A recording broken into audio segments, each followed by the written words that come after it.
Hello guys, welcome back to my channel. চলো তোমাদের সাথে আজকে শেয়ার করি সকাল থেকে কি রান্না করলাম আর আজকে সারাদিনে কি খেলাম। প্রথমেই ভাতের জন্য চালটা নিয়ে নিলাম। চালের সাথেই আমি একেবারে আলুটাও সিদ্ধ বসিয়ে দিলাম। আলুটাকে হালকা একটু কেটে নিলাম যাতে আলুটা ভালোভাবে সিদ্ধ হয়ে যায়। এদিকে আমি আলু আর চালটা সিদ্ধ হতে বসিয়ে দিয়েছি আর আমি এদিকে শুরু করে দিয়েছি ডিমের ঝোল তৈরি করার সমস্ত সরঞ্জাম। প্রথমেই পেঁয়াজটাকে ভালোভাবে কুচি করে নিলাম। আর যেহেতু আমি খুব একটা ঝাল খেতে পারি না, তাই একটাই লঙ্কা নিয়েছি।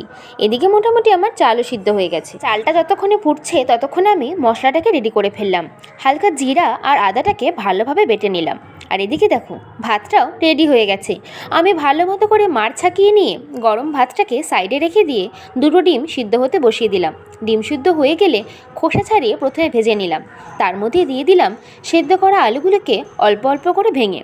তার মধ্যেই আমি চেরা কাঁচা লঙ্কা আর পেঁয়াজটাকেও মিশিয়ে দিয়েছি। সব কিছু যখন ভালোভাবে ভাজা হয়ে গেছে বা কষে গেছে, তখন আমি হালকা করে জল দিয়ে দিলাম। ঝোলটা যেহেতু বেশি রাখিনি, তাই জল অল্পই দিয়েছি। সবশেষে দিয়েছি ধনেপাতা কুচি। ভালোভাবে ফুটে উঠলে ঝোলটাকে নামিয়ে দিয়েছি। তোমাদের এই রেসিপিটা কেমন লাগলো? তোমরা যদি কেউ কখনো এই রেসিপিটা ট্রাই করে থাকো, আমাকে কিন্তু অবশ্যই জানিও। আর আমার এই রেসিপিটা যদি তোমাদের ভালো লাগে, তাহলে অবশ্যই আমার চ্যানেলটাকে লাইক, শেয়ার অ্যান্ড সাবস্ক্রাইব করে দিও।